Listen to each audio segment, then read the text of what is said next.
Hello, all. Good morning, good afternoon, good evening, whenever you are watching this podcast. I am coming to you from the dungeon at York University, which is where I call where my office is. And because my office is in the basement of this building that's attached to like four other buildings. And to get there, you have to kind of cross through a bunch of buildings. Anyways, the good thing about it is that it's quite peaceful and very quiet, and there's a little bit of a window, although you can't see it here.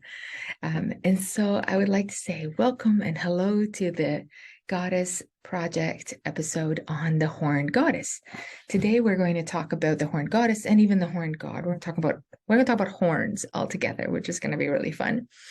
And if you didn't see my little episode on Instagram, then perhaps I should review that. I was doing my little pigtails today, which I always think about like as cute kind of Leia, if you're into Star Wars kind of pigtails, although they're not exactly like that.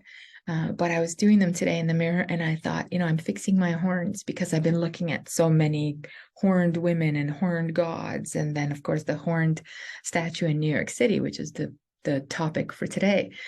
And I thought to myself, oh my God, these are horns. And so I'm going to be calling them horns from now on, just fair warning. So if you're new to this podcast and this is the very first time that you're watching or listening to me, welcome. My name is Dr. Carla Ionescu. And this podcast on the Goddess Project is really a fun attempt on my part to have conversations about all things gods and goddesses, particularly around the divine feminine. And it's really my escape in the sense that I can have conversations with people, with all of you, and talk about all the things that I would love to talk about in my classes, but we don't always have time. And so this is very informal. It is unedited. It's just me. And if you're watching it on YouTube, I sometimes have slides. Like today, I'll have slides with different images because as some of you who follow me know, I'm a visual learner, so I like images. But if you're listening, that's fine because we will describe the images and we will talk about them. So that's also fine. So without further ado, let me share my slides with you guys and let's begin talking about the Horned Goddess. Now, I am titling this episode The Horned Goddess, even though we're going to talk about horned gods and goddesses. But I think that for so long we have been used to a horned god, and for so long we've talked about antlered gods. I don't know that we've spent as much time talking about antlered goddesses. And so I wanted to draw that attention to the fact that there are numerous horned goddesses, and that actually after a while, especially in the last 1,000 years or so, the horns, like divinities with horns, begin to blend, gender. And so because of their symbolism as sort of nature divinities and wilderness divinities, they really, their gender becomes a bit irrelevant. And so I think that it's really important to talk about them both separately and then eventually together. And most importantly, we need to talk about the goddess statue in New York City. Now, I will talk about her in detail so I'm going to take you through this little path through history of horned divinities, and then we'll get to the very end where we'll talk about the exhibition itself. But I wanted to share with you some of the posts that really startled me and that really began this search for me into the horned goddess. And so the goddess, the gold statue goddess, let's say, although I don't know that Shahzia Sikander actually calls her a goddess. So Shahzia Sikander has an exhibition in New York City in Madison Square Park. And this exhibition, as we'll see, has 3 pieces to it. But the pieces are very similar, and they are basically this gold female figure with horned hair, which reminds me of these pigtails, right? Horned hair, but her hair it kind of comes out in braids and it twists around. So there's a very clear ram kind of figure or ram symbolism happening here. And she's got no real hands and legs. She's got like these kind of tentacly hands and legs, or viney hands and legs. And she's really stunning. And around her neck, she wears a similar, what's the word for it? Sorry, guys, the word's not coming for me. But Ruth Ginsburg wore a thing around her neck. Oh my goodness. A lace collar. That's what it is. It's a lace collar. So Justice Ginsburg wore a lace collar. And so this statue, that's very unique to her. And so this statue wears the exact same collar. And it's sort of a shout out by Sikander to Justice Ginsburg. Anyways, when I actually did not know about this statue until I was on Twitter one day, and I started seeing all this statue bashing. And so some of the tweets, for example, that came up are like, this is a bizarre resemblance to satanic imagery of the statue. New York has put an androgynous Baphomet with tentacles digging into its own torso on top of the courthouse in order to better reflect 21st century social mores. Other articles by Fox News, you won't be surprised. Satanic golden Medusa abortion statue outside New York City courthouse ruthlessly mocked as a monstrosity. How the satanic New York City courthouse statue is all about abortion. And another one, a new statue atop the New York City courthouse. The artist says that it's part of an urgent and necessary cultural reckoning underway as New York, sorry, I can't read that. As New York reconsiders traditional representations of power in public spaces and recast civic structures to better reflect 21st century social mores. So basically, people saw this statue and thought Satan. And people saw this statue and thought Medusa. And people saw this statue and thought demonic. And I've taken pictures of this statue very closely, and I'll show you them. And you can check my Instagram at Artemis Expert or the Goddess Project. And there's absolutely nothing demonic about this statue. And so that really piqued my interest, and it really showed me how little people understand about horned divinities. And my pet peeve, of course, is that because Christianity adapted a horned divinity as the devil or Satan, that seems to be the only option for horned divinities. It's like either the devil or nothing else. And so I think it really irked me. Number one, because the devil is a fiction, right? And what I mean by that is literally the devil is a fiction, in the sense that that whole depiction of this dude with horns and a trident, all red, and down in the ground in a field of fire, that is a Christian fan fiction, okay? It is fantasy. It is, of course, fear. It is ignorance. It is a product of lack of knowledge of history. Yeah, it is really, I can go on for days on how much ignorance it took to build that image, and how ingrained that image is now in the minds, particularly of Christian Americans, who are, of course, all over Twitter and the internet bashing the statue, but who lack the knowledge, I think, I hope, of the beauty of horned divinities and the usefulness of horned divinities that I think has long been lost, because we no longer live in an agricultural society, and we're no longer in contact with how we get our food and how we grow our food. We have become cowards, easily threatened by images that we see and we have now labeled as demonic. And so I began thinking about this, and I couldn't let it go, And my daughter and I went to Salem for a little trip. because I'm fascinated with witches and witchcraft and the imagery around that as well. And so we went to Salem, but on the way to Salem, I said to her, let's stop in New York City because I really need to see this statue. I really need to see what people have a problem with. Like, because from what I saw in the pictures, is this really beautiful, even non-sexualized in a way. I mean, she has a female figure, but there's nothing brash about this statue.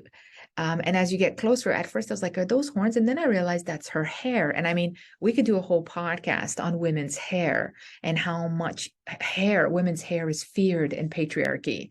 And this idea that hair is associated with vanity and temptation. It's like the dark ages of Christianity have poisoned so much of our imagination and our lives and our morals that we are really lost in a goop, right? Like in a goo of medieval male fear fantasy. You know what I'm saying?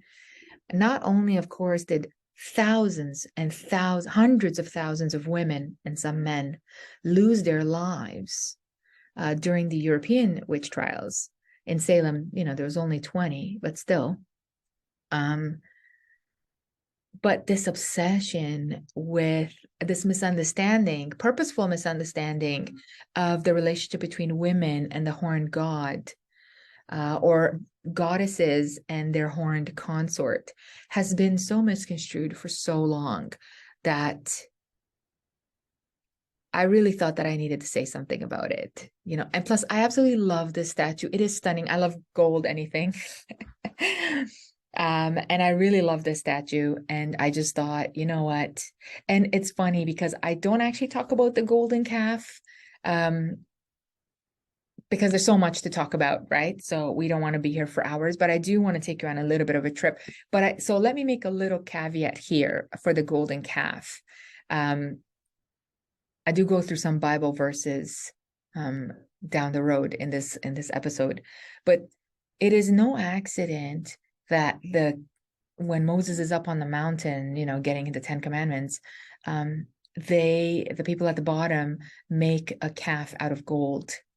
And I don't think it's an accident that Shahzia Sikander makes this statue out of gold, because gold has so much nuance and symbolism. Not only is it a symbol of wealth and power, which again is really so amazing, with the one statue that's right on top of the courthouse, the appellate courthouse, a place where judgments about people's lives are made. Yeah. So the idea of power, of wealth, but also gold is a symbol of luck, of prosperity, of success. And so it's not an accident that this artist has decided to use gold, and it's not an accident that there's a lot of gold references associated with bulls and calves, and other divinities. And so everything that you see has a complex meaning. And I think one of the failures of education, particularly for us here in North America, is the fact that we don't educate children to see beyond what they see, to understand that things are layered, and that what you see here, for example, visually, has, a 2,000-3,000 year history. And I'll be honest with you that I think that that's done purposely, that children are purposely not taught to look beyond what they see, because that's questioning, it's critical thinking, and critical thinking often leads to the unpacking or destructing of structures and frameworks that have been in place to control us. And also there's no accident that more and more history courses are canceled, more and more philosophy programs are closed, more and more arts programs are underfunded. All of these are part of, I don't want to say like it's a conspiracy in the sense of like there's these three people that are running the world and they're doing this. But I think it's sort of like a mood or a vibe in the sense that those in power understand that the less we know, the more power they have. And that's as old as time, right? It's not new. It's not modern. But in modernity, I think it's again used in this way. And so we then remain quite ignorant and we become very afraid and very angry very quickly. And we become very divided. And so I feel like this episode is very powerful for me. I don't know if you can tell yet, but it's very powerful for me because as an educator in the histories, in the philosophies, in the visual arts,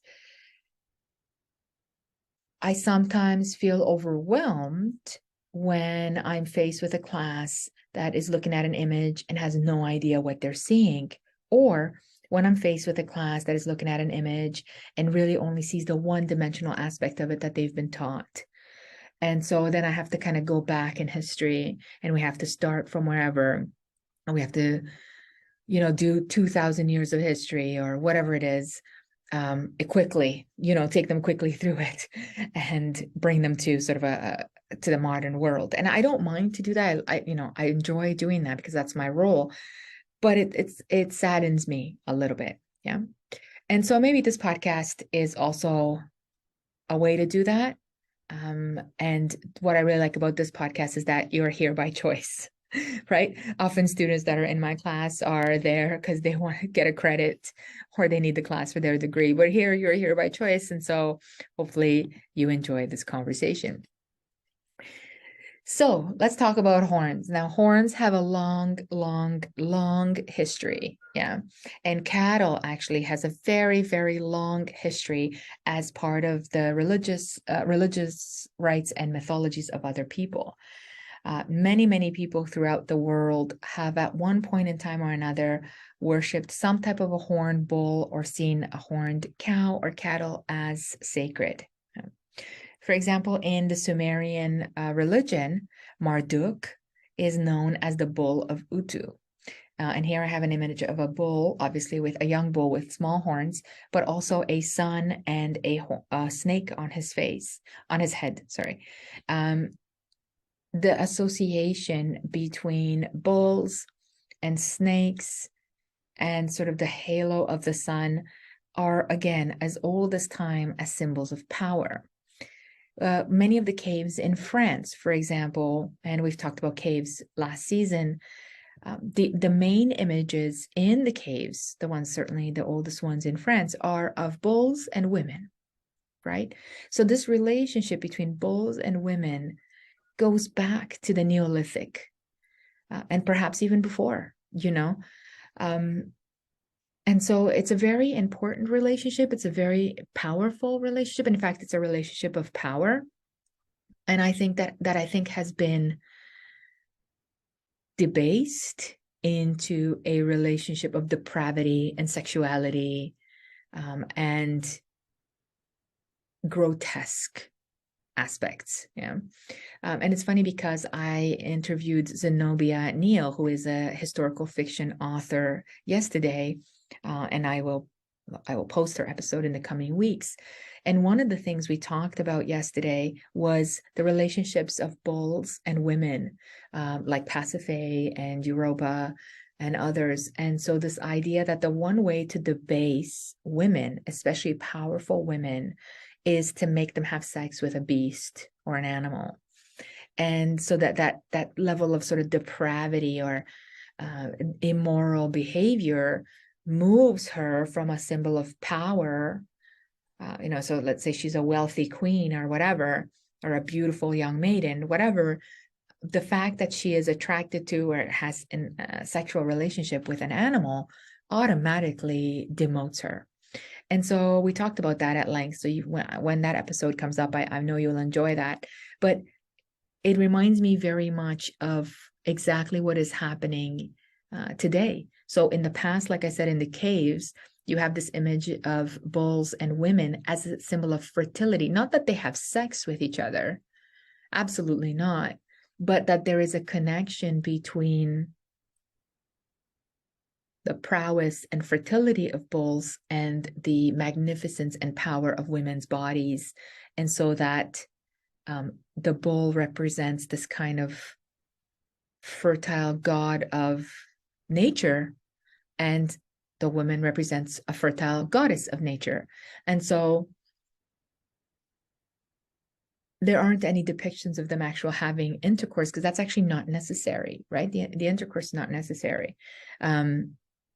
It's the figures of power that are collaborating in the fertility of agriculture and the community. And so there's lots of bull imagery. Of course, in the constellation and in astrology, we have Taurus, which is an important constellation. We have all kinds of different religions in which we see a bull or a hybrid human. The Sumerian, for example, guardian deity Yamasu was often depicted as a hybrid, and they had a body of either winged bulls or lions with heads of humans, etc. And so you see a great deal of Lamasus, for example, that appear in Syria. And there's an image here of two Lamasu who guard the doorways of the castle. And they were sometimes they were associated with genies. They had wings and they had they're sort of like an early chimeric depiction, because they have human faces with beards and bull horns, but then they have wings and they have a lion body. And so often they were seen as guardians. They were placed in different cities throughout Assyria. And they were seen as the guardians of sacred spaces, or the guardians of palaces or places of power. Yeah? And so combining early combinations of humans and animals, particularly bulls, but also lions and other animals, creates a symbol of power, right? And so it's symbolic in many ways, more than anything else. And so I wanted to talk about the Egyptians. We'll start with Hathor and Isis, and then we'll talk a little bit about Amun as well.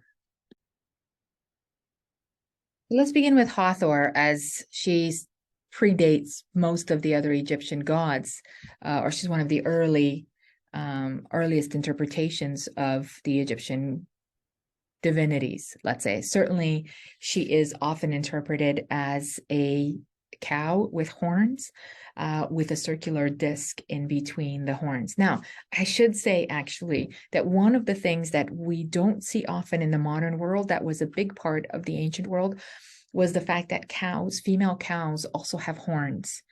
And so there is a great debate now among scholars about whether or not horns are solely representations of bulls or male cattle, or if they were possibly also representations of cows and female cattle, as both cows and bulls were used in religious rites, in rituals, in representation, etc.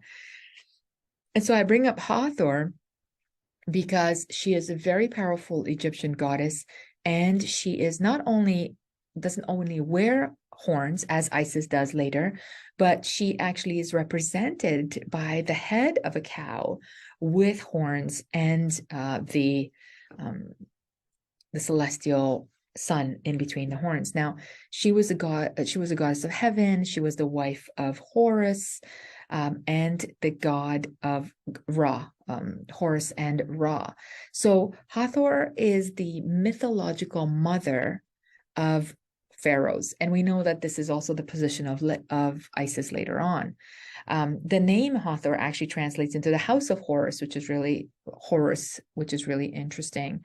And she was often identified as the goddess queen of Egypt. Yeah. The interesting part about Hathor is that she is the opposite of Ra. the female opposite of Ra. And so she maintains some of her avenging characteristics. And she represents everything like love, sexuality, maternal care. She is the companion of several male divinities. She has lots of their children. All of this is part of her tradition. Yeah?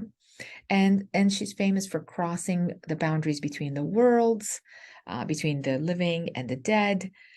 She was called sometimes the Lady of the West or the Goddess of the Western Mountain, especially in the city of Thebes in Greece. So there's lots to Hathor that is fascinating. But I think for the purpose of our podcast today, it's her personification as a cow. So her personification as a cow, she makes her a figure of material and sublime character. Okay. Now, like I said, usually she's shown as a woman with horns on her head and the solar disk, but often she is represented as a cow. And in fact, sometimes there are representations of her as a full cow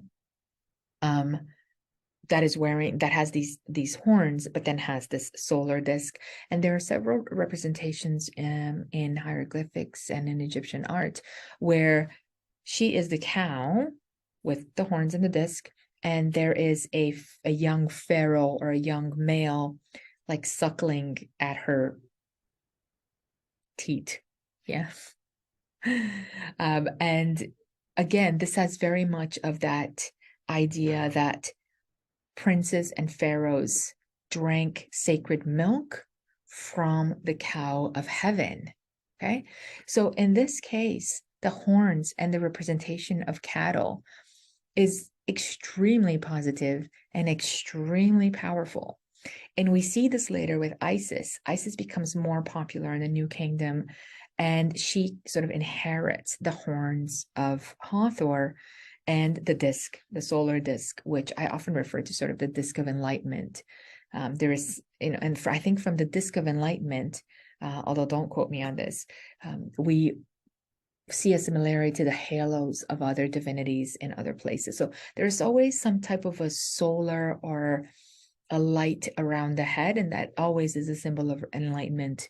And so Isis later on is seen suckling Horus, her son, and she has the sacred horns on her head and the solar disc in between. And in addition to that, she has a snake at her third eye.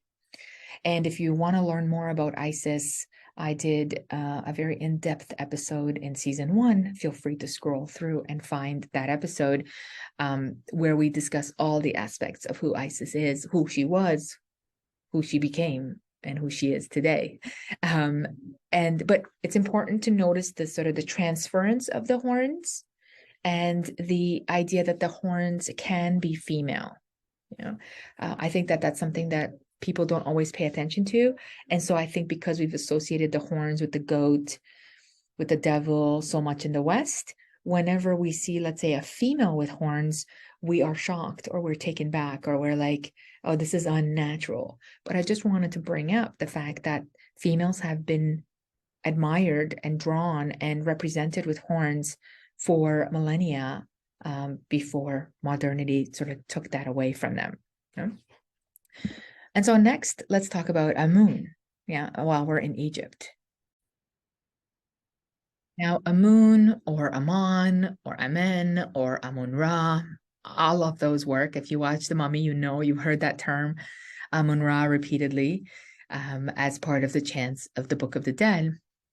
In the film, I mean, he's an Egyptian god of the sun and air, okay? But he is one of the most important gods of ancient Egypt, who also rose to prominence at Thebes at the beginning of the New Kingdom. Now, the New Kingdom was around 1500 BCE, so about 3,500 years ago.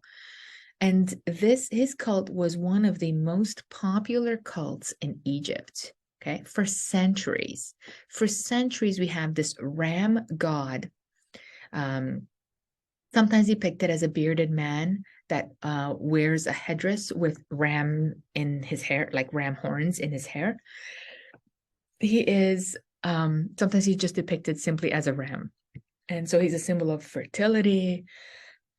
He is seen as He's sometimes referred to as the invisible one or the mysterious one.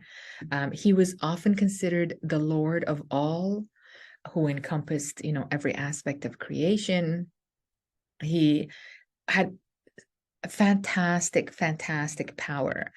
And there is a point in the Middle Kingdom when him and Ra become linked.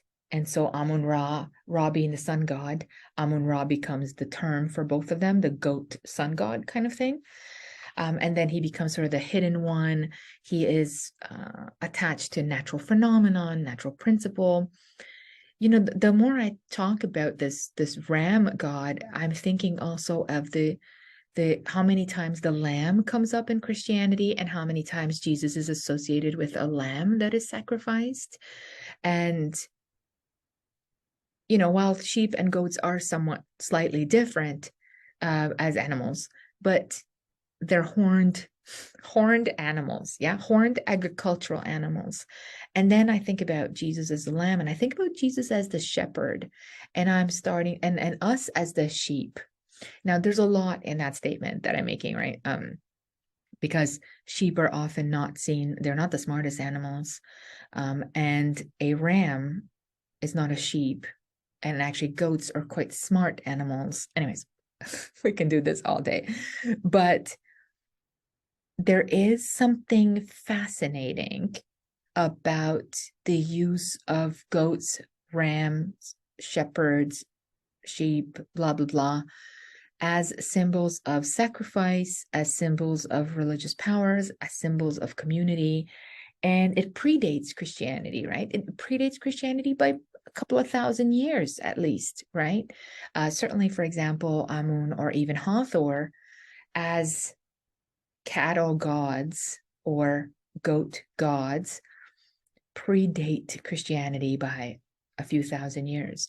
And sometimes there is this leaning or this tendency to assume that once Christianity is established, which is all the way in the 300s CE, all of the things of the past were like invalid. And as a historian, of course, you can imagine that's a little bit irksome because Christianity does not just come out of a vacuum. It doesn't just pop into existence and then it is completely unaffected by history and completely unaffected by anything. And it just kind of creates its own stories. Everything and everywhere in our human community is interacted, is interformed. And so Christianity and all of its symbols, whether for good or bad, are born from every other culture around them, particularly the Egyptians, who were so influential in the Middle East and in the Mediterranean, from which Jesus is living, and Christianity is born, as well as Judaism and other cultures, right? So, and other religions. So there is a thread that if you care to look back and trace or pull, you will unthread this whole history of symbolism and of worship and of divinity that I hope will enlighten your knowledge.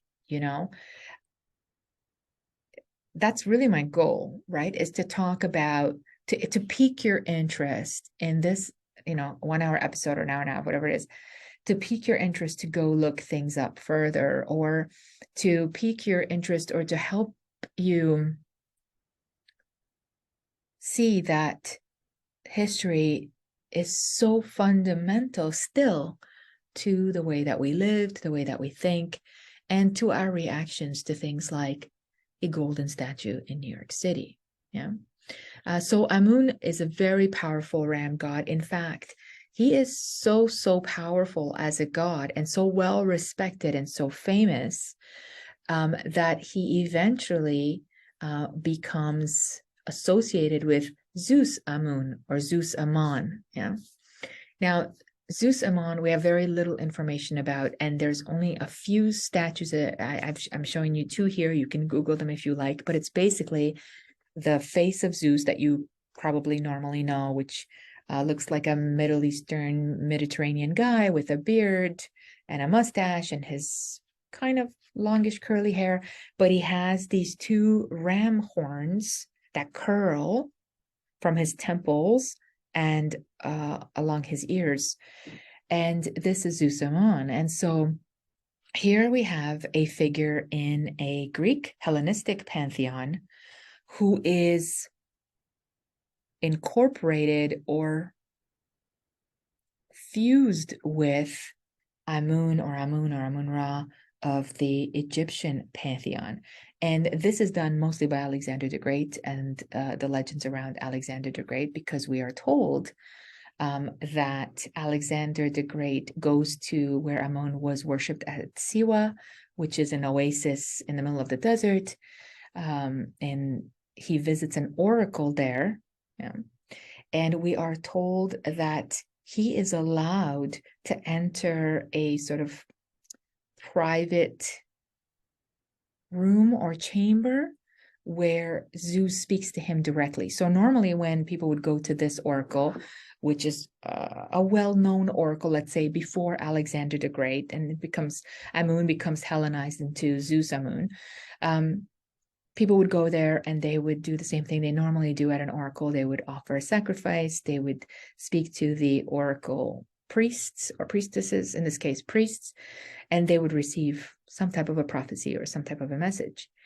But for for Alexander the Great, what he does, because I guess, and this is legend, because he's seen as such a important person and such a favorite of the god, we are told that he is allowed to go into the sacred room, which is Zeus's room, and that he has a private conversation with Zeus.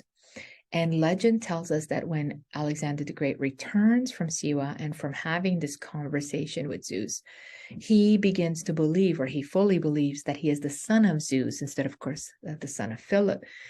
And there is sort of an unconfirmed legend that he sends his mother Olympia a message that says, after this visit, that says, I have something to tell you. It's something that is secret and mysterious and that I cannot send in a note, and I must tell you in person when I return. And he never returns, of course. He never makes it back to see his mother. But the legend kind of grows out of this idea that perhaps Zeus Aman told him that he is the son of Zeus Aman. And so because of this legend and its growth, especially after Alexander the Great's death and its continued sort of growth over time, the oracle at Zeus Aman and the legend and the worship of Zeus Aman becomes more and more prominent in the Hellenistic Empire.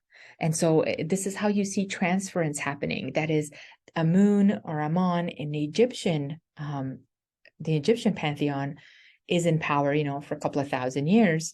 And then as the Greeks and as Hellenization spreads throughout this area, we have the movement of Zeus and this sort of integration or fusion of these two divinities.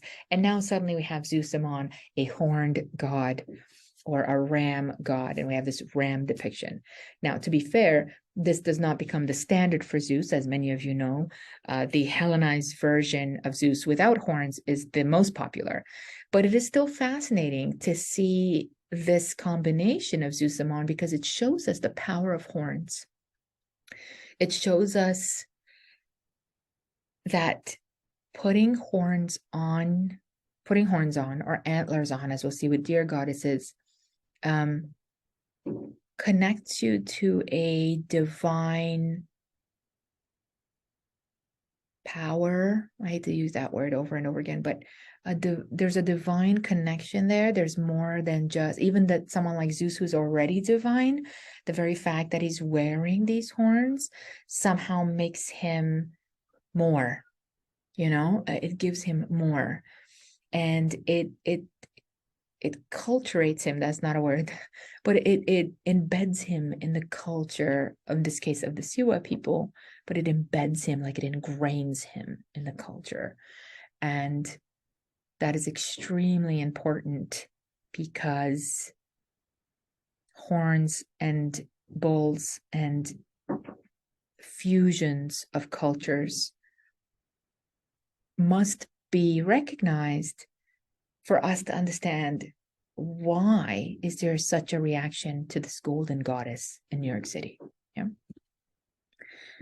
That also then brings me to two of my favorite historic characters or figures, Pan and Enkidu. Yeah. And I'll start with Enkidu first, but Pan really, poor Pan. Yeah, he really gets the worst of all. Yeah. Enkidu, as some of you know, is the bestie of Gilgamesh in the Epic of Gilgamesh. I'm not sure if you know, maybe you didn't read the Epic of Gilgamesh, that's okay. In short, and in very, very short, in the Epic of Gilgamesh, Gilgamesh leaves the town in order to find immortality and to, actually, no, he doesn't leave the town yet to find immortality until Enkidu dies. But he leaves the city life and goes into the wilderness. And in the wilderness, he meets a man of the wilderness, and his name is Enkidu. And we are told that this man is like a wild man. He understands the animals. He can speak to them. He lives in the woods, all that kind of stuff. And he is civilized by a woman, Enkidu. And Gilgamesh and Enkidu at first don't like each other. They wrestle each other, and then eventually they become best friends. And metaphorically and archetypally, psychologists and other historians have used the story to describe the war within man between his civilized nature and his wild nature, right? And that makes sense to some degree. There's a lot more to it. Maybe one day I'll do a podcast on the Epic of Gilgamesh. There's a lot. It's very, very multi-layered. It's the very first epic in the Middle East and Mediterranean. It's a great story. It's a fantastic story. Maybe I will do an episode on it. But what's fascinating for us here today about Enkidu is that Enkidu is often represented as a horned man, and sometimes half goat, half man, which then leads me to Pan, right? So you see how cultures have this continuum. Now, the Epic of Gilgamesh is written before, I would like to say it predates the stories of Pan, but there's so much overlap that it's very difficult to sort of really pin it down as far as Pan is concerned, because Pan is also an archaic divinity that sort of predates the Greeks. So there's a lot of predating, and dating sometimes as you go backwards in time becomes more blurry due to literally lack of evidence and lack of writings. But let's say they're contemporaries even, okay? So Enkidu is this half goat, half man with horns who represents the wilderness, and he represents the wilderness in old man and all men, the wildness, right? Pan is very similar. Okay? So Pan then is in the Greek pantheon. He's half goat, half man. He was the god of shepherds and hunters. He was a god of meadows and forests and the mountain wilds. And he's called Pan because his unseen presence would arouse panic in those who would traverse his realm. So this takes me into a bit of a longer story time, because once human beings started living in cities, even in the ancient world, they began to lose some connection with the forests. And slowly they began to see the forests as places of mysteries, of darkness, of wilderness, of danger. And as a person, and some of you may experience this today, if you go into a forest by yourself, even if you go hiking by yourself, there may be moments when you're standing there in the middle of a bunch of trees and wind and animals and birds, whatever, and you may feel a sense of fear. You may feel a sense like you're being watched. There are sounds creaking everywhere, and there may be a sense of fear or panic.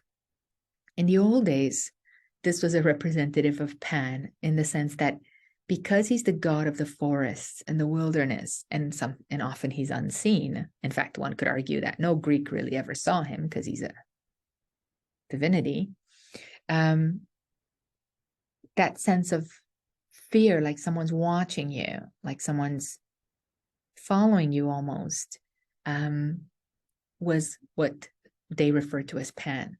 But Pan himself, as a figure in Greek mythology, is like a fun, flirty figure.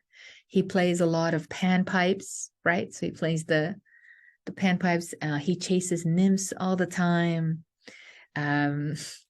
He's a bit of a trickster figure. He likes to play jokes on other gods.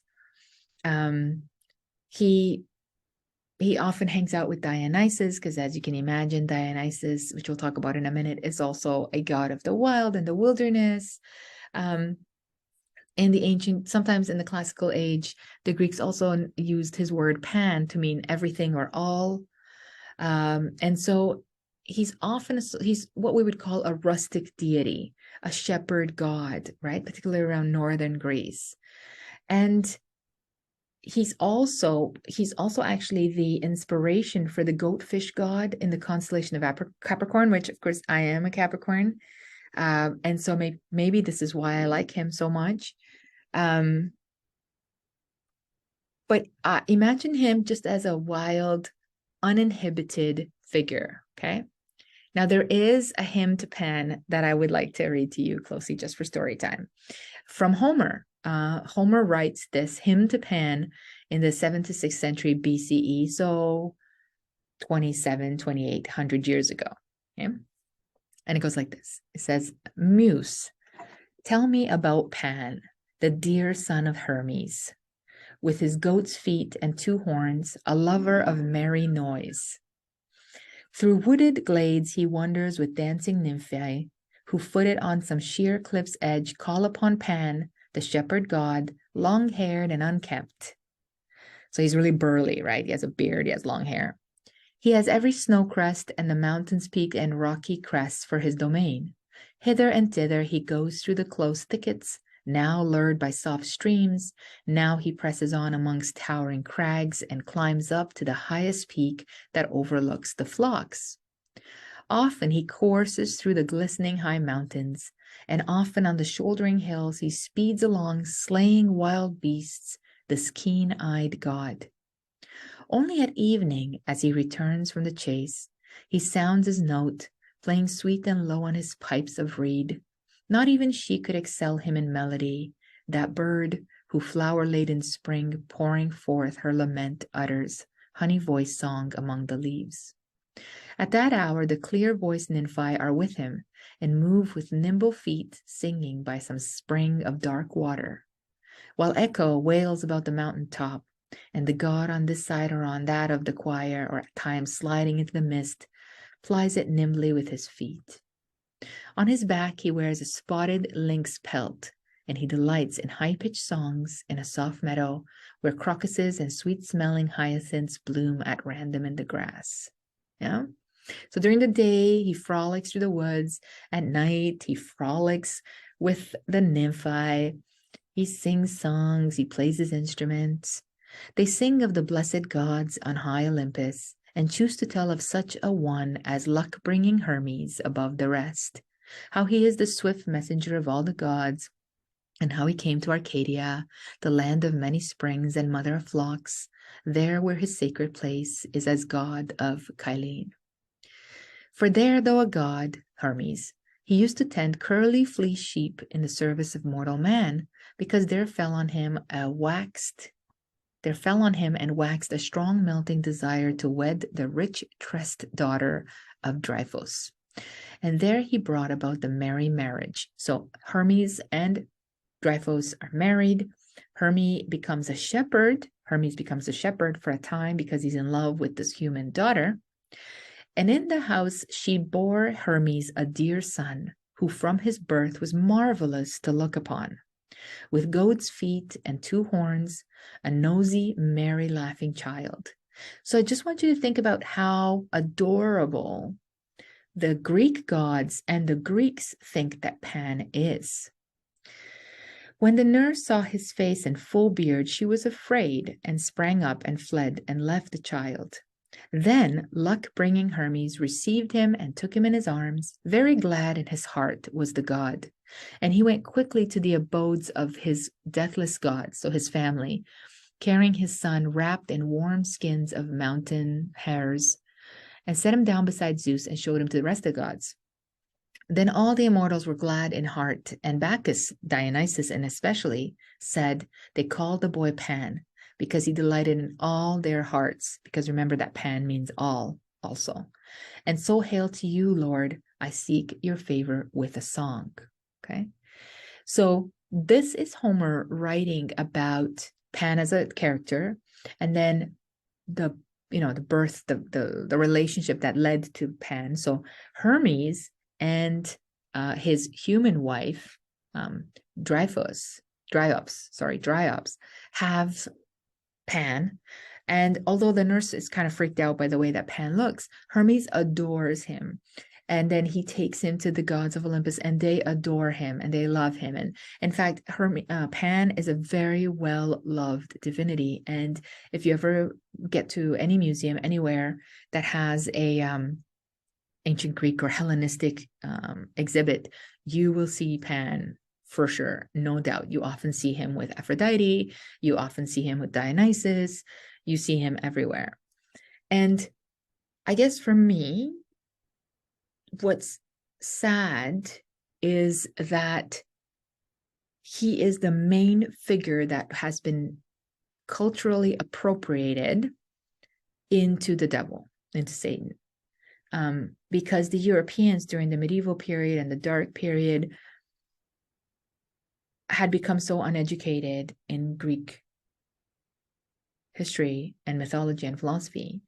And when they came across some images and stories in what was left of Greek books back then, because there wasn't much, they saw, when they kind of found him again, and they found Greek mythology again, and they found classics again, they viewed these stories and these characters as grotesque, as primitive, as uneducated.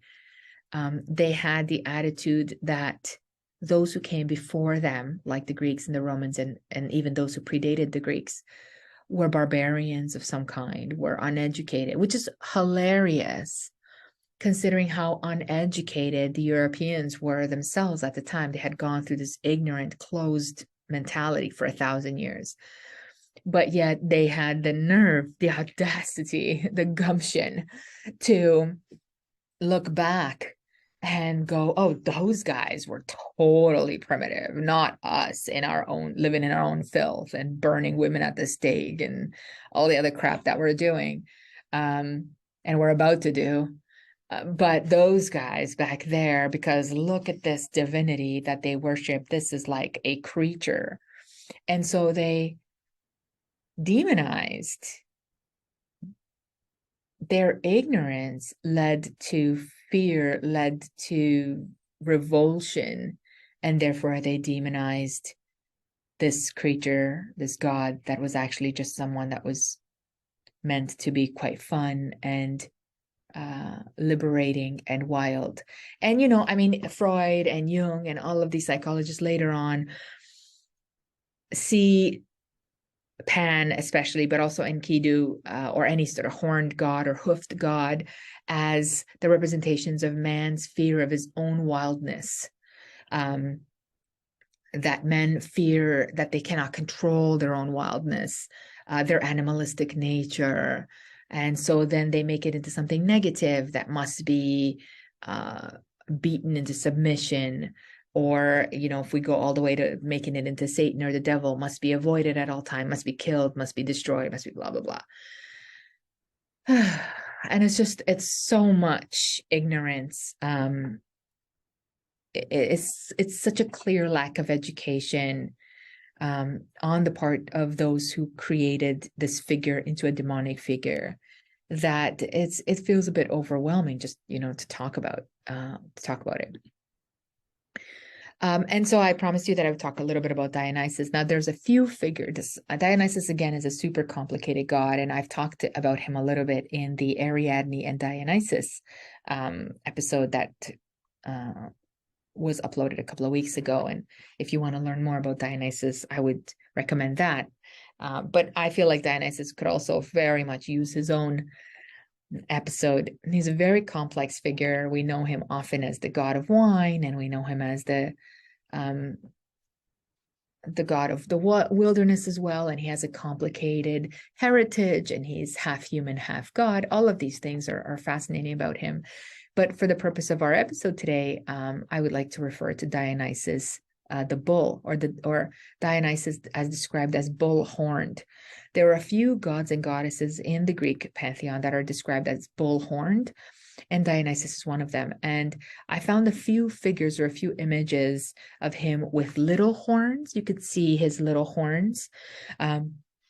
If you Google bull-horned Dionysus anytime, whenever you feel like it, you will find some images of him. Not a lot, because he's got a lot of other more favorite representations, and because sculptors and artists like to represent him in a few other ways. But there's at least these three, and there's probably a few more. Now, in the Orphic hymn to the god of the triennial feasts, the writer says, "I call upon you, blessed, many-named, and frenzied Bacchus." Bacchus is the Roman name of Dionysus. "Bull-horned Nicaean Redeemer, god of the winepress, conceived in fire." And so this is one of the epithets to Dionysus being bull-horned. Some also call him bull-faced. There are other hymns that call him bull-faced. And there is a combination between Dionysus as bull-faced and the bulls of Crete.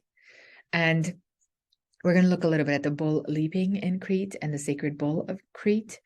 But there is a lot of overlapping history here because of Dionysus' connection to Ariadne, his marriage to Ariadne, and Ariadne being the priestess of Crete, and Crete having the story of the Minotaur, which is a later story, but also they're famous for their bull leaping and bull training that they did.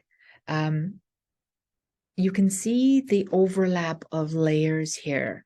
You can see, one of the interesting things is how much the bull imagery blends into everyone, how much the horns blend into so many figures. From someone like Isis to someone like Amun to someone like Zeus to then Dionysus to all these figures, there seems to be a non-stop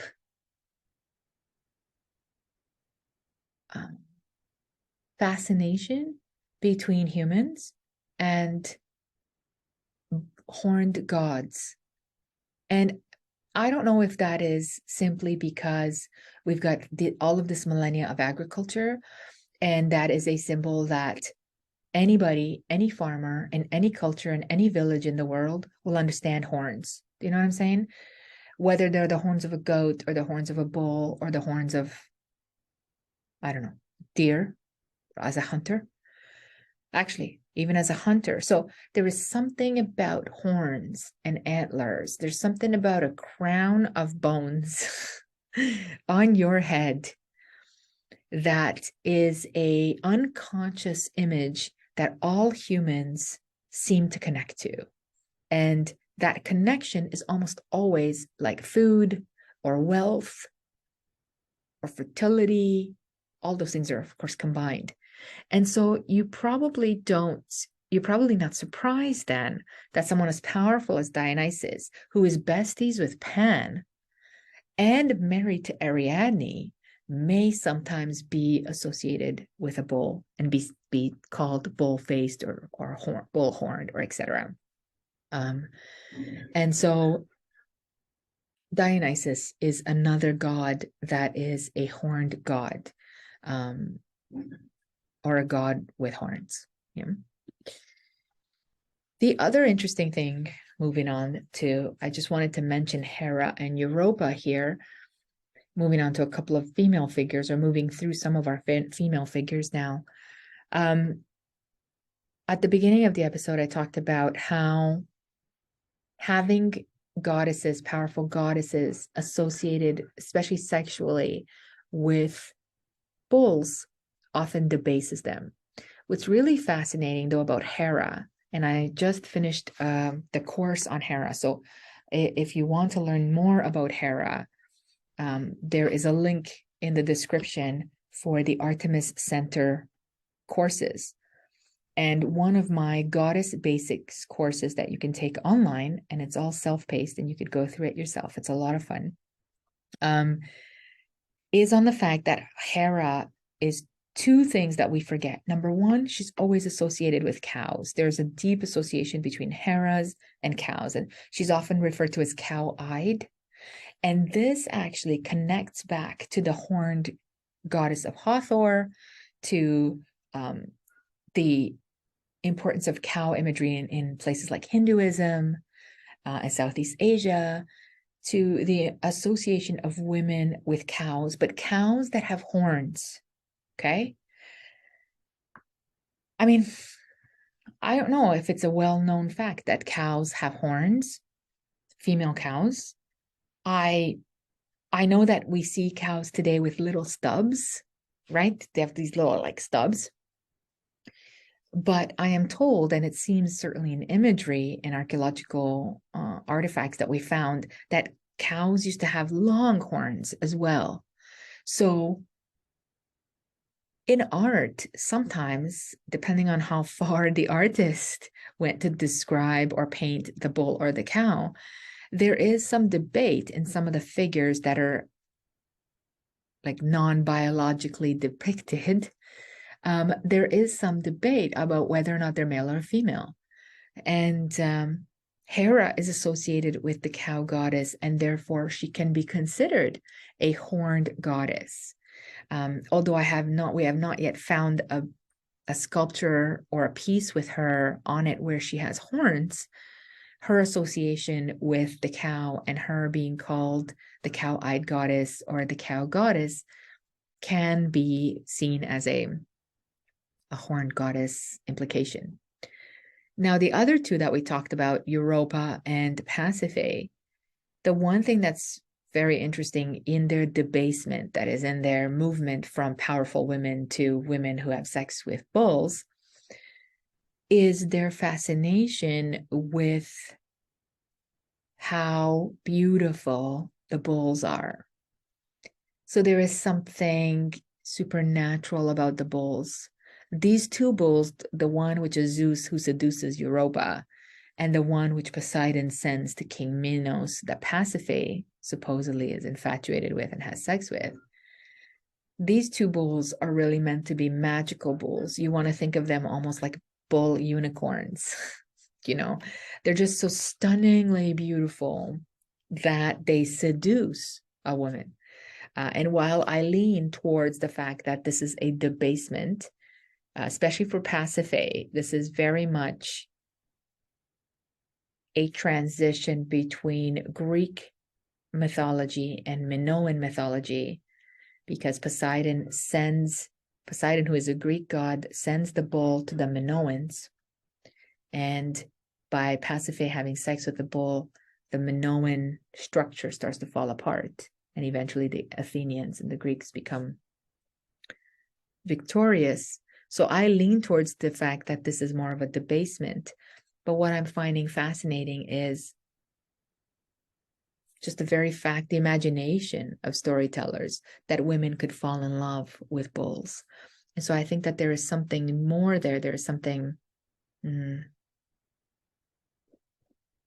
so powerful around bull imagery and horned animal imagery that even the storytellers or the story listeners find these kinds of stories fascinating. And so then that leads me a little bit to the Minoan leap bulling, or the Minoan sacred bull. And if you ever look up any Minoan art, you will find bulls everywhere. Now, the tricky thing is some of the bulls are very clearly male, and some of the bulls are, are ungendered, let's say. And so again, there's this debate on whether or not these were male bulls or female bulls. And certainly when we're talking about the consecrated horns, the horns that were found on top of the Minoan property at Knossos, there is a debate on whether or not these are male horns or female horns. And next week, in the coming weeks, I have a really fantastic recording with a Minoan expert. Her name is Laura Perry. And we talk at length about these consecrated horns, the fact that the Minoans had these horns, which are very specific. I don't know how to explain it. They're all the same, right? So it's a very specific symbol. And they had them all on top of their houses, and they had them all on top of their properties, and even their temples, stuff like that.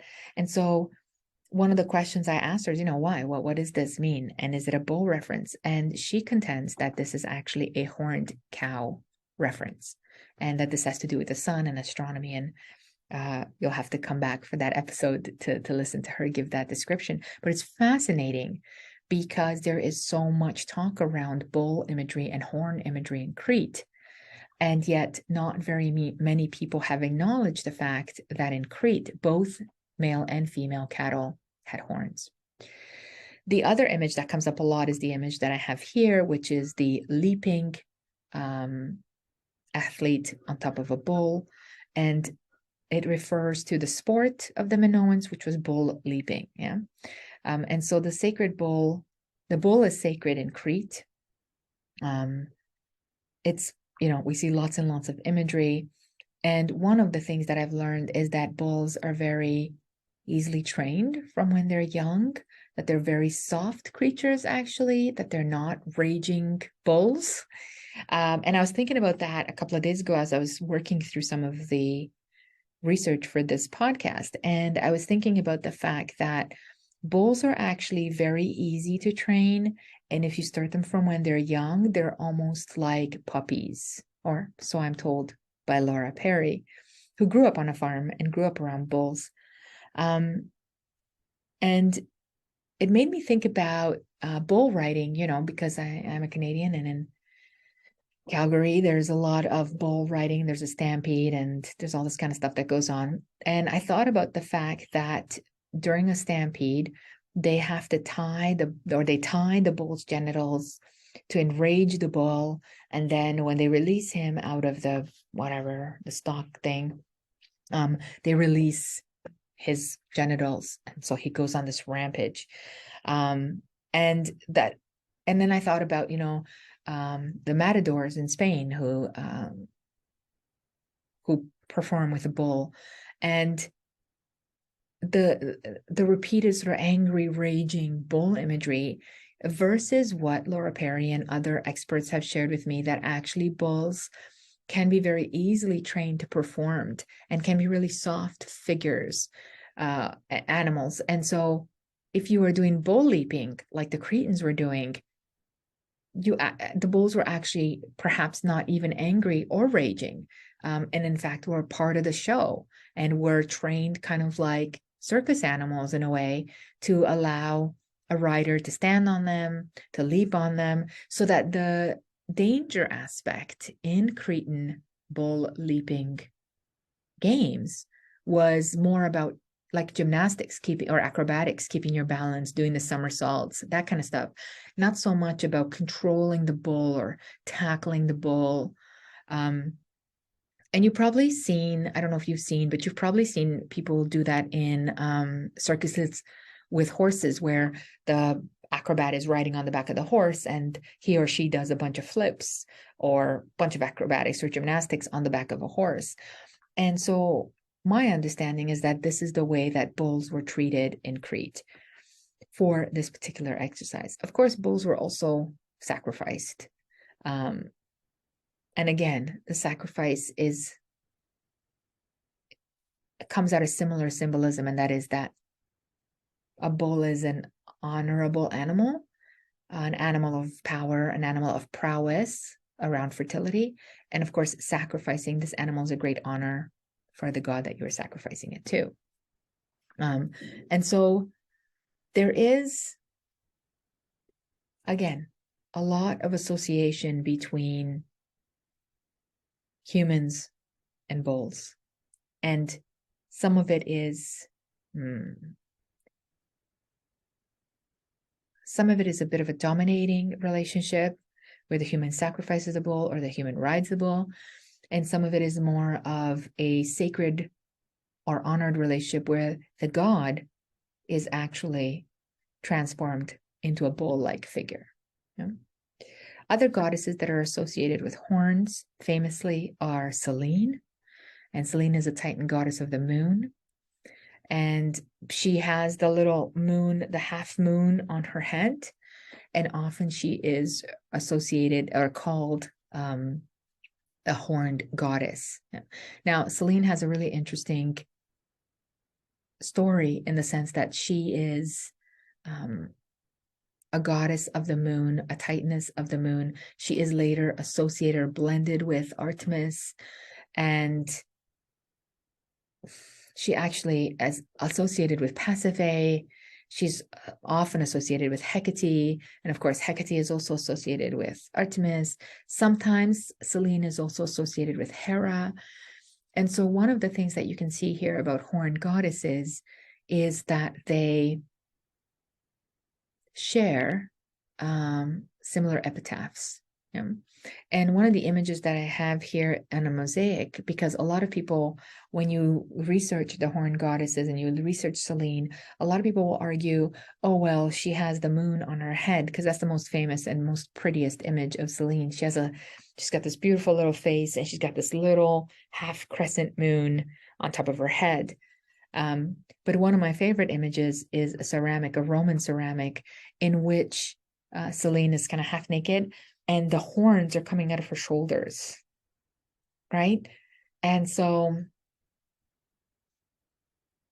this leads me to believe that she was a horned goddess before she was associated with just the crescent of the moon, if that makes sense. That there is something archaic about a horned goddess, and again, powerful. And as the practice and tradition of Selene moves through the classical period in Greece and forward in time, the horniness of her representation becomes just the crescent moon. And so people go, oh yeah, it's because of the crescent moon. But there are a few images in which she actually has horns coming out of her body that are, unexplained. Or people go, oh, well, this was just another kind of moon, but it's coming out of her shoulders. So, and so Selene is a very interesting character. She's sometimes said to drive a team of oxen. And that might be why she's sometimes horned. Again, there's this association of goddesses and oxen or bulls, right? And Hecate is also linked to the sacred bull. No surprise there at all. There is a magical papyri that we found that dates back to the 2nd century BCE. And it's full of spells and incantations. And in one of them, Hecate is addressed in a prayer to Selene as, O night bellower, lover of solitude, bull-faced and bull-headed one, as well as bull-eyed, horned mother of gods and men. Okay? So, what do we say to that? I mean, this is so, and so I've just said that Dionysus is also bull-faced, bull-headed. And now we've got Selene. In a prayer to Selene, we see Hecate also as bull-faced, bull-headed, bull-eyed, and horned. So there can be really no doubt. Okay, my argument is there can be no doubt that a horned goddess and a horned god is a powerful figure or a figure of power. And that this has nothing to do with evil, with anything demonic, with any type of depravity. This is pure power, and it's power over life, fertility, reproduction. In this case of Selene, power over night and therefore day.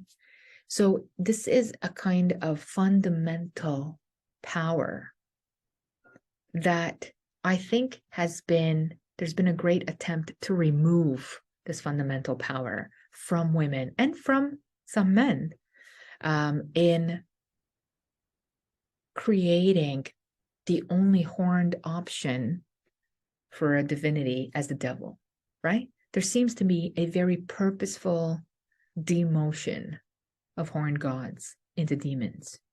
And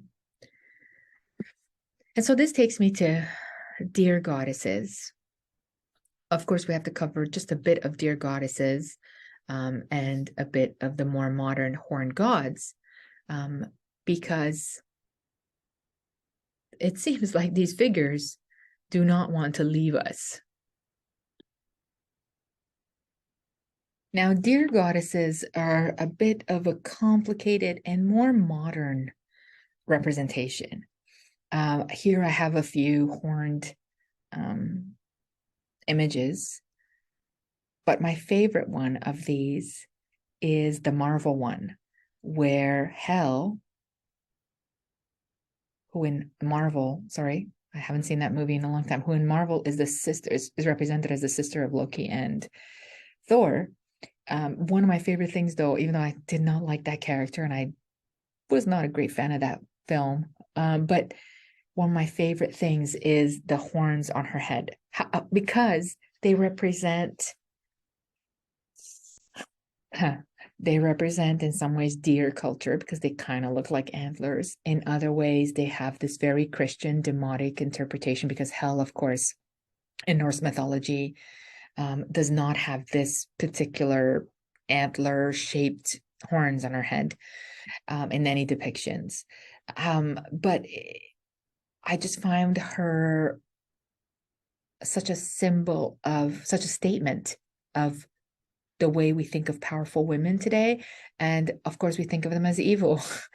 The same exact thing as the supposedly horned goddess in New York City, the gold exhibition.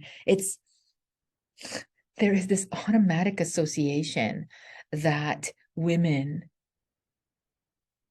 who are powerful are also evil, and in this case, horned. So I was really taken back with, and the horns keep growing in and out of her head, which is kind of cool in the movie. But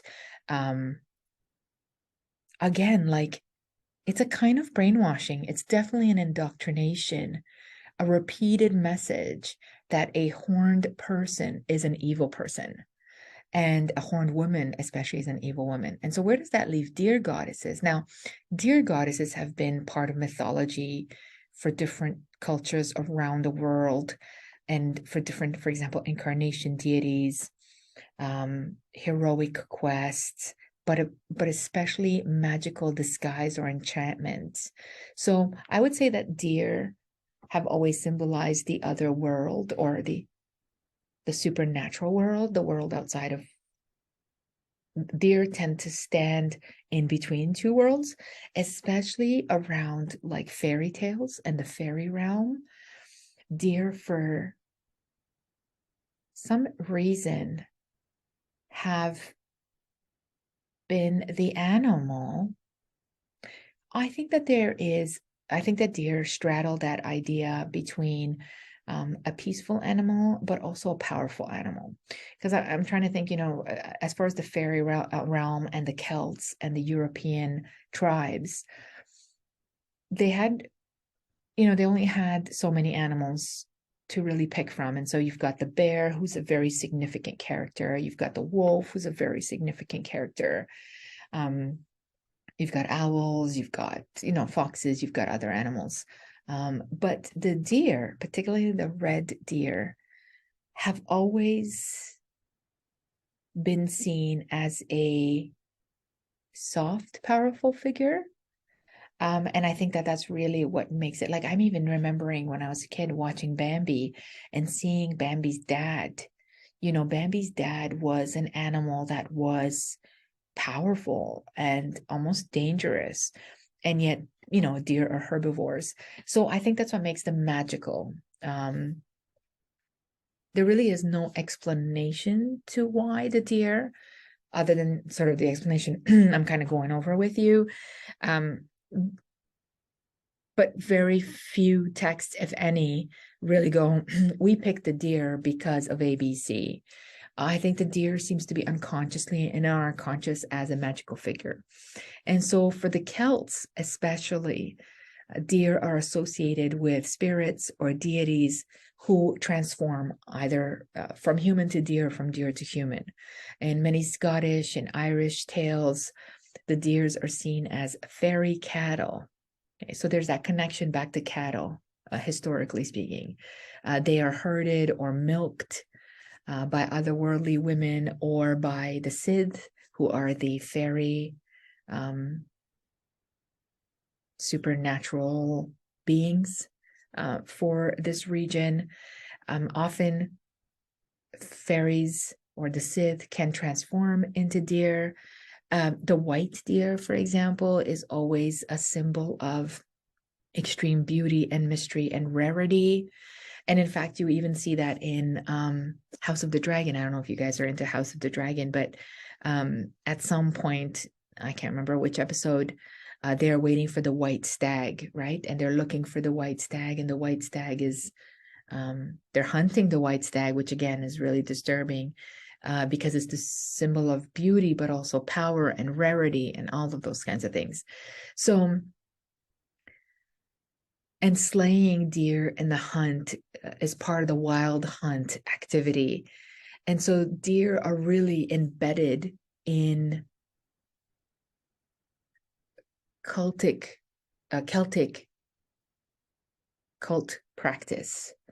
Now, they are, of course, also embedded in other cultures. Much of Eastern European cultures and Balkan cultures have deer goddesses, and often actually Artemis is incorporated or appropriated because she's so often associated with deer. So you see her in the Balkans, for example, as Artemis Bendis. She is not horned, though, which is really interesting, or at least I haven't seen her horned. But that is one of the areas that I must dig deeper for research. But she is associated with deer, of course, often, and especially in Northern Europe and Eastern Europe. So this association of women who wear antlers becomes embedded in culture, and it is a symbol of supernatural or otherworldly power, right? And so it's a mystery, and it's sometimes a figure to be feared because, you know, a deer goddess is a powerful being. And the other figure that really shows up a lot, particularly in Europe, in Western Europe, of course, is Cernunnos. And so, which we're going to talk about in 1 second, but the concept of deer goddesses or goddesses with antlers is a figure of wilderness again, a figure of the forest again, a figure of the mountains, and a figure of the other realm. So you can really see that hearkening back to Pan in some ways. Horn goddesses usually, in this case, in the Celtic case, are not seen, they don't have goat horns, they will have deer horns or antlers.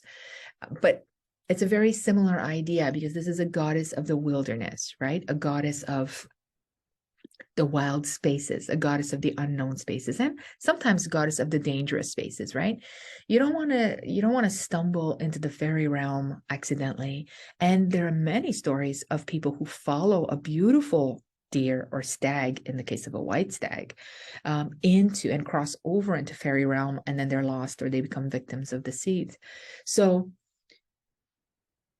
there is something mysterious, there's something powerful about deer goddesses, particularly in European lore.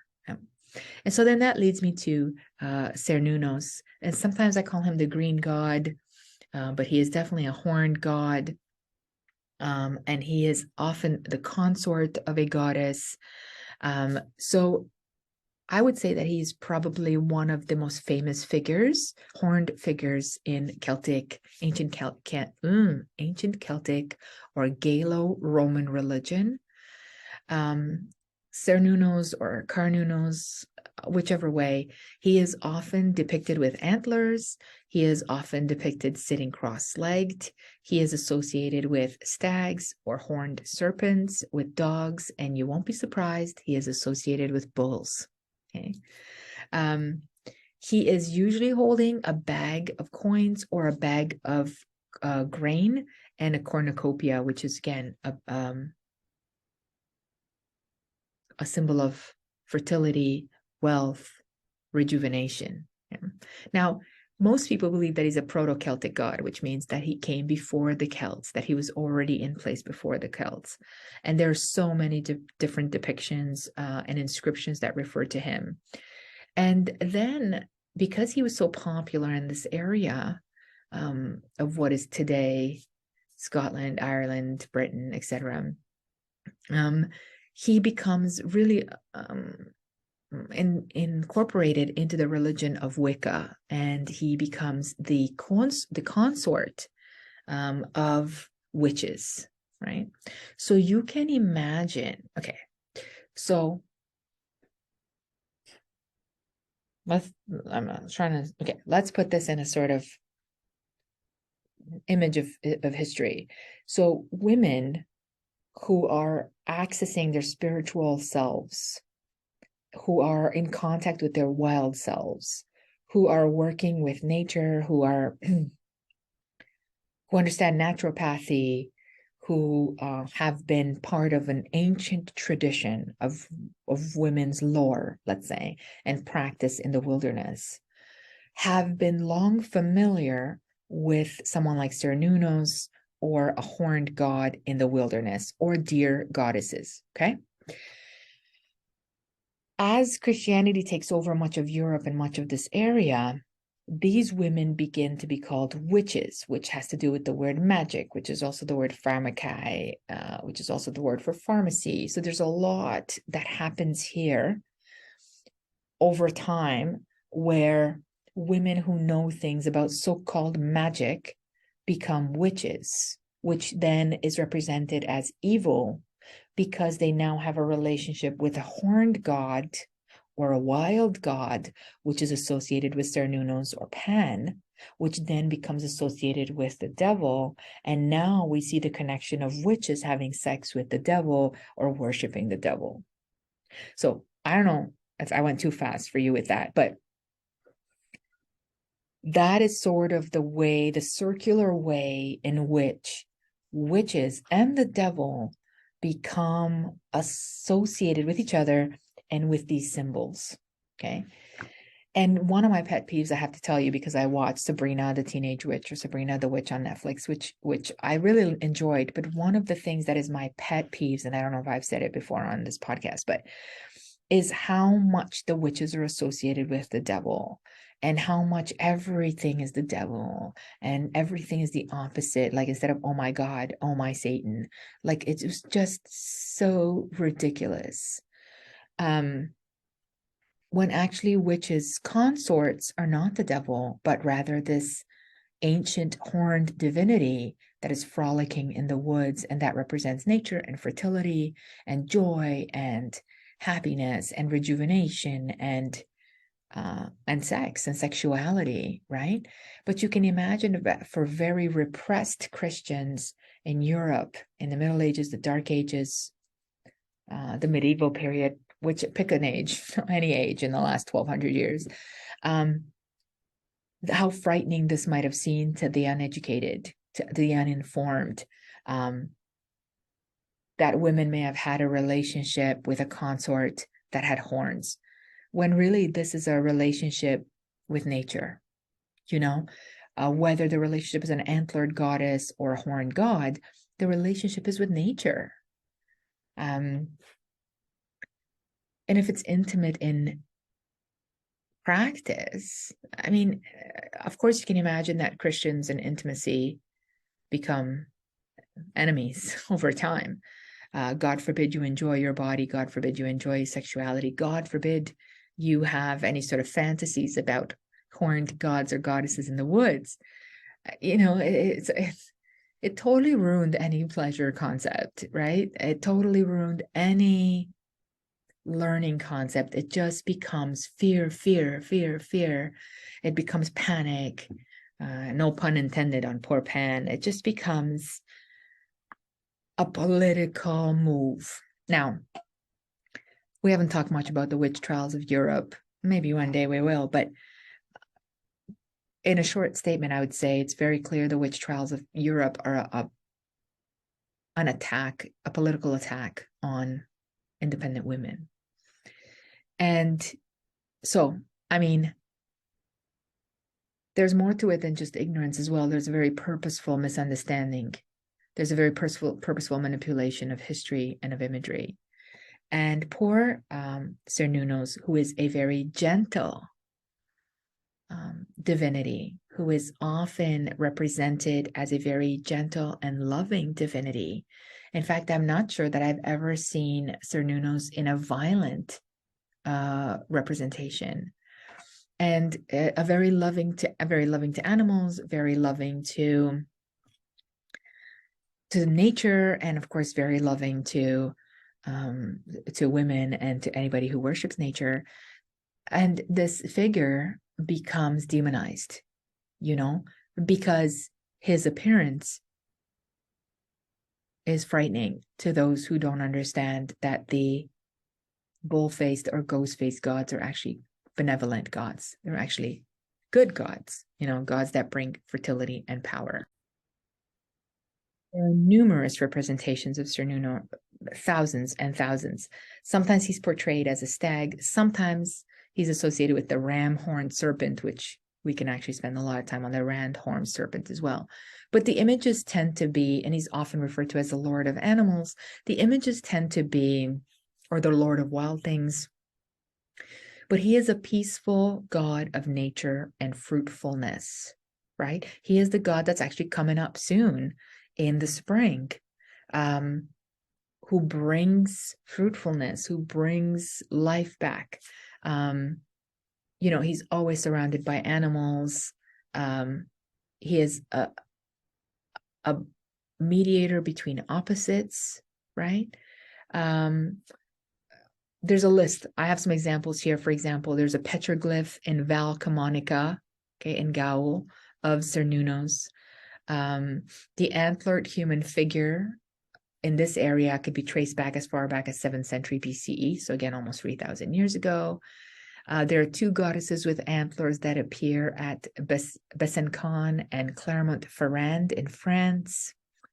There is an antler god that appears on a relief in Britain in Cirencester. Sorry, Brits, my apology. Cirencester, whatever, in Britain, that is dated back to Roman times. There's a coin in Petersfield in Hampshire that was found with an antlered god. There's an antlered child on a relief in the Venduvris. I mean, there's so much Celtic subject matter and proto-Celtic subject matter in which the horned god and an antlered goddess are a part of, that it is without a doubt that this was a wilderness nature divinity. It was a benevolent divinity. It was always a divinity that stands between worlds. All of those combinations are good and positive divinities. And the very fact that they are now called demonic, I don't know, it irks me in the highest way. So, last but not least, we come to the horned goddess in New York City. The horned goddess in New York City, and the exhibition that really started it all, right? So I was going to read you a little bit of what Shahzia Sikander says about the sculpture that she's created.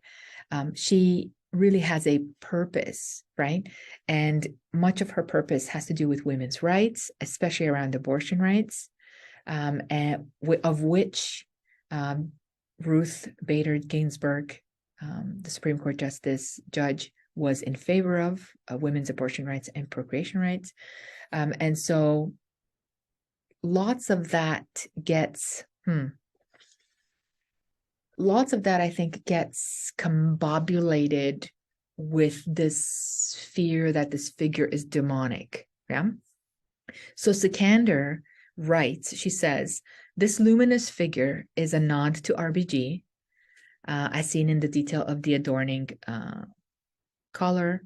And Ginsburg, with Ginsburg's death and the reversal of Roe, there was a setback to women's constitutional progress. Okay. Now there are three different versions of the same figure, just slightly different. The very first one is stands in the middle of Madison Square Park, and she's like larger than life. I would say she's about 2 stories tall. And so she's a gold figure, the same with the hair that's kind of curled into a ram horn. It reminds me very much of Zeus Aman. And like I said, her hands are kind of not, I don't know if they're tentacly. People have used the word tentacle. I would like to use the word vines, and her feet are like that. And I really think that represents the interconnectedness. When we were standing there, the one in Madison Square Park is also wearing a skirt, kind of a skirt, and it's got sort of this color on it that's really beautiful. And you could see her feet. Her feet are kind of dangling above the earth, but they're tentacly or vines. And so someone had said, it bothers me that she doesn't have legs. And I thought, yeah, but the point of her is that her body is it's a body that plugs in, right? So a body that plugs into the earth and a body that plugs into society. So that's really the imagery there, is that she has the ability to plug in or unplug. It's almost like her body is rooted and unrooted. I mean, it's beautiful. It's a beautiful commentary on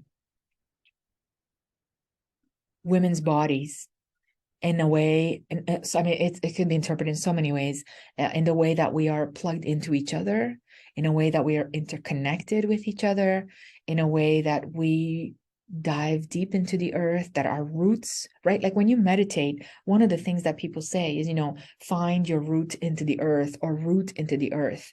And I think this figure very much echoes the idea that this figure roots into the earth, or roots into society, right?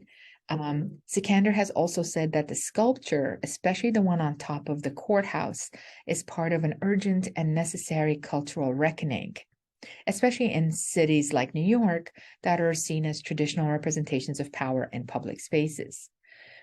She says, the female body has a face with its hair braided into spiraling horns. The horns mimic the movement of the arms and are there as a symbol of the figure's sovereignty, and its autonomy, right? She is a fierce woman and a form of resistance in a space that has historically been dominated by patriarchal representation. So there are these 3 figures. So the one figure that is in the middle of the park stands in the skirt, and then you can use your Snapchat. I didn't have Snapchat, but my daughter had Snapchat, and aim it, I guess, towards the figure, and this filter becomes, and you can see this picture, although I have pictures on my social media too, if you want to see them. The figure actually kind of moves around the park, but my daughter got it that she kind of sits on my shoulder or sits on my hand, which is super cute. So you just kind of play with the figure. So this is the virtual reality figure, which is really cool. And there's a song and a kind of video that goes along with it. It's really beautiful, right? And then there's the figure, I think, that has caused the most trouble, which is the one that is on top of the appellate court. And she sits on a lotus flower. So standing on a lotus flower is usually a sign in Buddhism and in Shinto and other traditions of wisdom, of enlightenment, of rebirth. And she stands, and again, if you want to see the picture, it's on my social media. So there's, on top of the roof of the courthouse, there are these 3 guys, white stoned, maybe marble, I'm not sure, they're high up. three dudes. Yeah. And then you see her as the fourth, and she's gold, and you could see the base of her statue, which is a red lotus flower. It's absolutely stunning. I would have loved to see the statue more on eye level. So go up in the building in one of the apartments and or offices and see it as on an eye level. But even from below, you can see the figure is this beautiful gold figure on this lotus flower. And so it represents this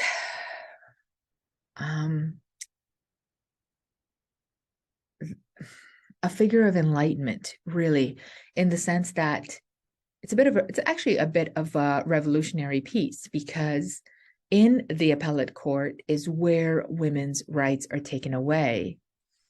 And, you know, that just happened a couple of years ago, and with Roe being overturned.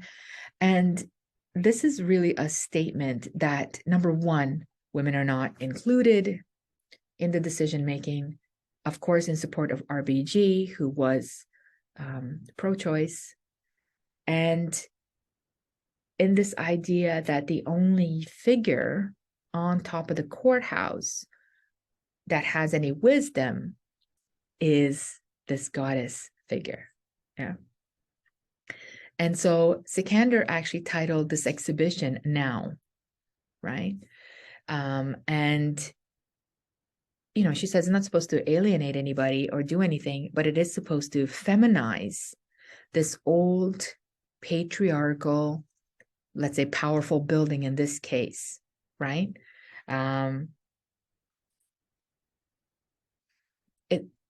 It is meant to shake up, to stand out, to be seen. That's why she's gold colored, standing on this red leaf. She is meant to challenge the power of men.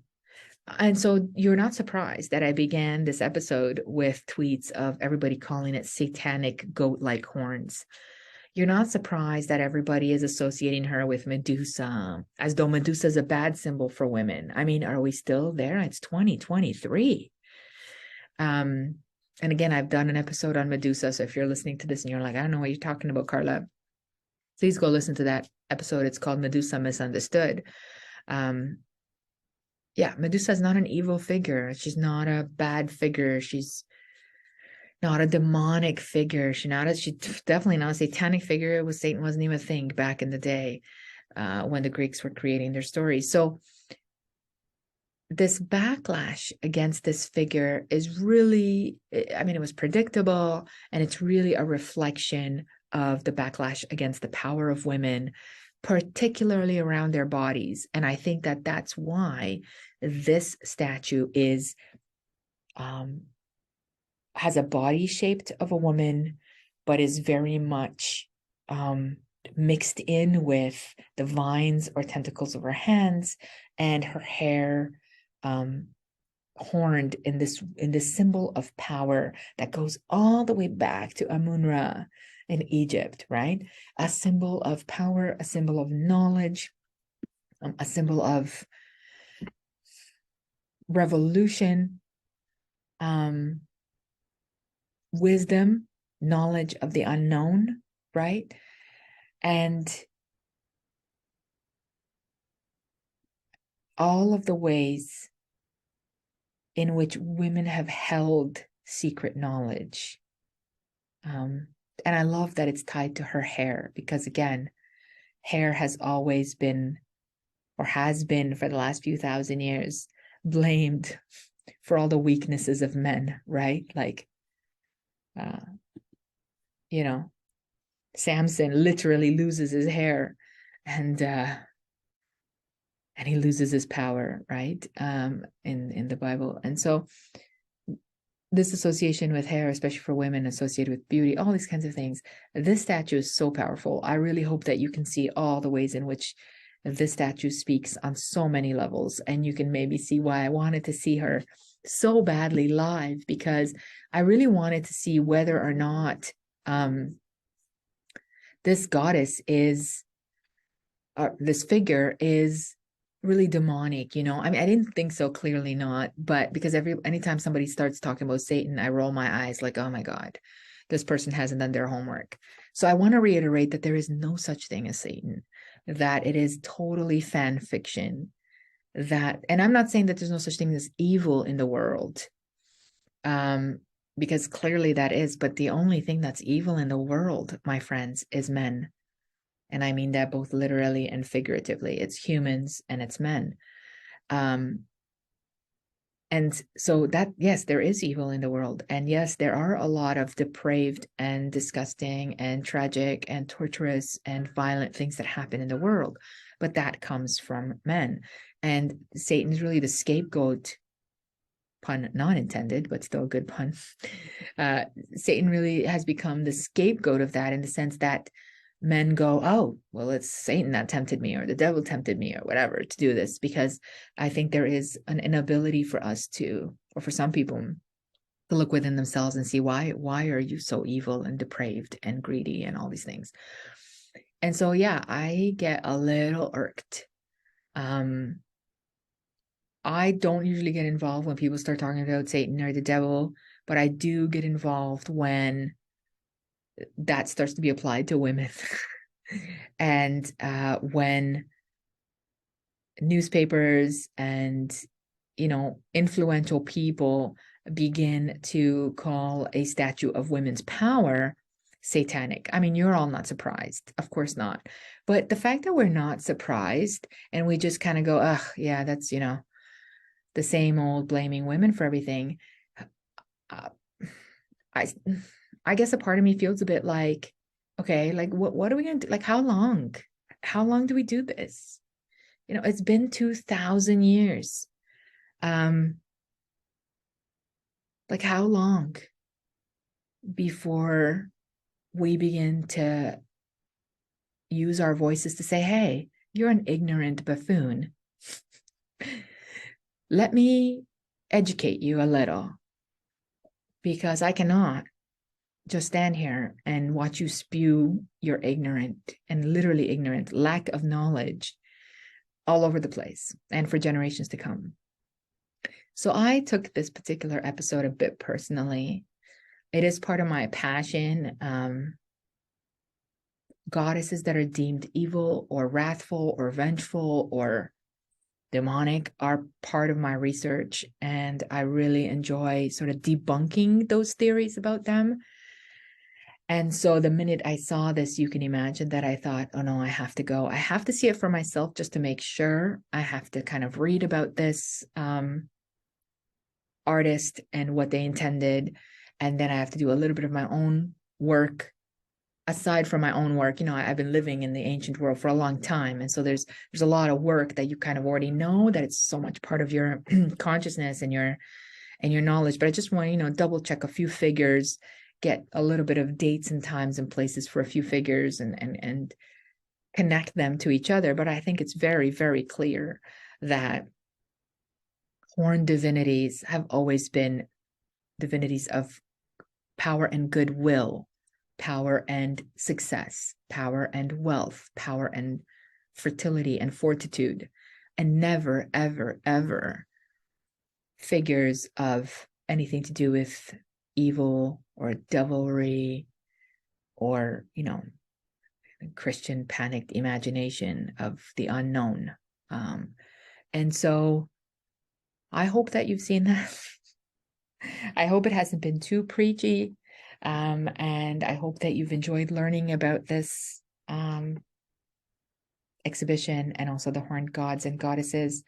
The statues are up until June at the in Madison Square Park in New York City.